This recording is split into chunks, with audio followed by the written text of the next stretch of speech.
If you don't know by now that your flooring and your walls and your fabric will be affecting your paint color, what are we even doing what here? accent is that? No. Can I get a yee-haw for paint?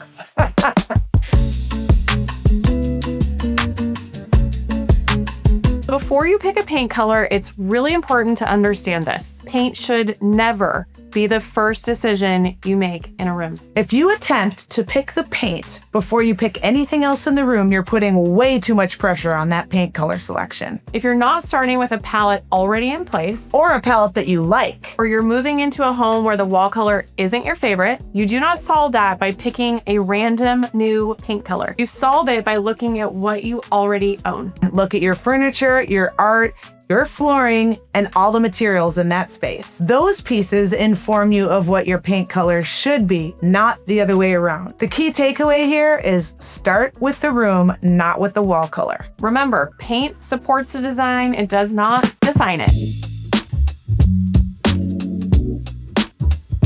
Welcome back to Irvington Rad Teal's home. We're here again, and in this episode, we're walking you through how to build a color palette exactly like designers do. It's not easy. So paint stops feeling stressful and it starts feeling obvious. Let's go.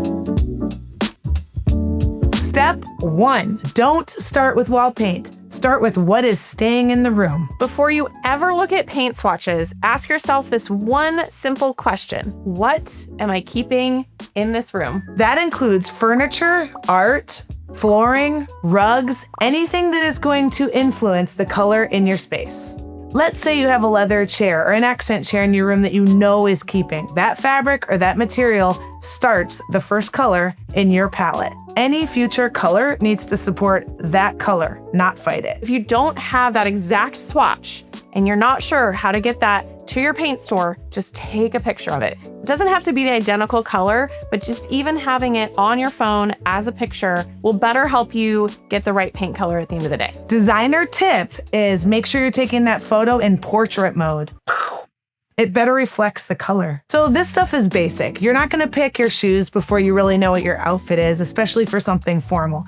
And for something like your living room that's staying, painting before you know what's going in here would be a cha-ching expensive mistake. Now that we know what we're gonna keep in our space, let's go to step 2.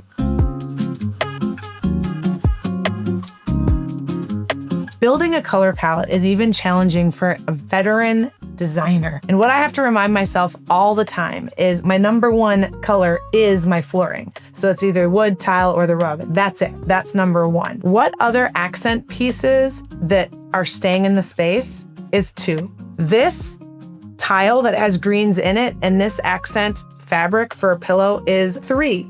And all of these that fall under cinnamon and copper is color 4. These fall under the same umbrella is within that palette. Do they all match exactly? No. Do these match exactly? No. But they are within the color palette of green. This is within the color palette and a little sneaky pink. My floor is 1, so I've got floor 1, 2, 3, 4. Now I have room for one more color, and where do we think that is? That is on the ceiling, the walls, and the trim. And that's a whole other subject when you're selecting your palette, because you then identify what feeling you want to have with that room. So just to reiterate, with a color palette, like Teal mentioned, you don't want to have more than 5 colors or it can start to feel really chaotic in the space. Having a lot of color doesn't make it overwhelming or chaotic, but it's how you choose those colors in your palette to make your space really feel intentional. Step 3, source pieces first. Watch how paint options narrow. Once you know what you're keeping, start sourcing the new pieces that fit your palette. Take the items that you own, grab screenshots of them from the World Wide Web and put them on your phone digitally and see how they work together. You'll quickly see what you like and don't like and what works together and what doesn't. When it doesn't, delete it. Warm versus cool. Soft versus high contrast. Calm versus energetic. Now, if a paint or fabric sample does not support your given palette, it's out of here. Remember, choosing your palette, your North Star is how does it make you feel? If there's a color, a fabric, or something in here that does not jive with making you feel good, get it out. Can I get a yee-haw? Now is a good time to talk about the guidebook. If you don't know by now that paint is an important decision, then I don't know what in the hell we have been doing here all day. You should know that your walls and your sofa and your Flooring.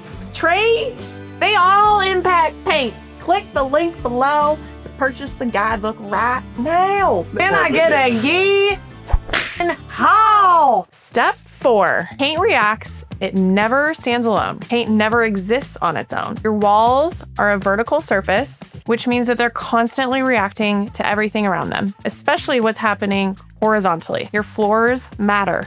Wood, tile, carpet, whatever is under your feet is reflecting that color up onto your walls. The time of day also matters. Morning light, afternoon sun, and evening darkness will all change how that paint color is going to look in your space. So does artificial light. Incandescent bulbs, recessed cans, lamps, they all impact what the paint color is going to look like. And don't forget what's nearby, like your sofa or your side chair or that piece of art. Paint absorbs everything around it, so it never stands alone. And that's why it has to be chosen in context. And if you want to go deeper, this is a great time to head over to our other YouTube video, How to Pick a Paint Color. One quick pro tip, take your samples on your wall and write AM, mid, PM. If you really like this one better in the morning than you like this one, give this one a star. Then you come back in the middle of the day and you say, ooh, I actually like this one better in the middle of the day. Then you come back in the PM, you're like, ooh, I like this one in the PM. Eventually, you're gonna get to a place where you're picking your paint color by looking at it all times of the day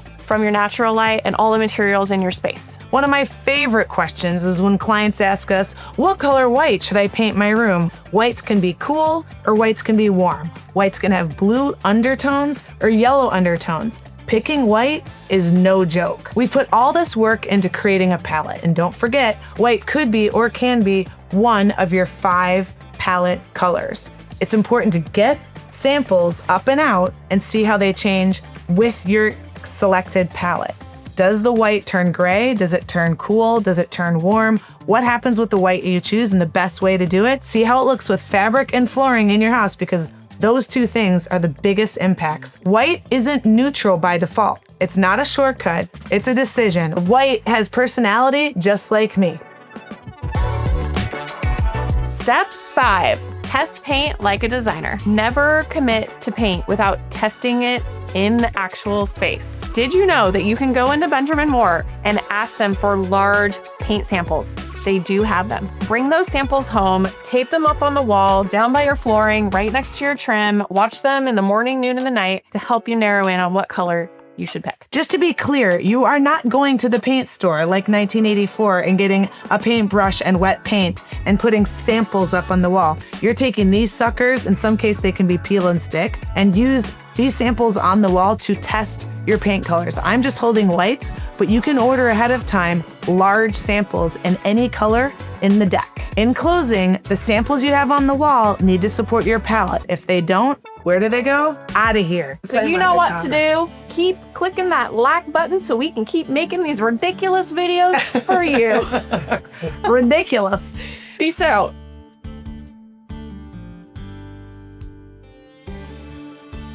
At the end, we should. And then you go, Can I get a yeehaw? No, I think we do it now.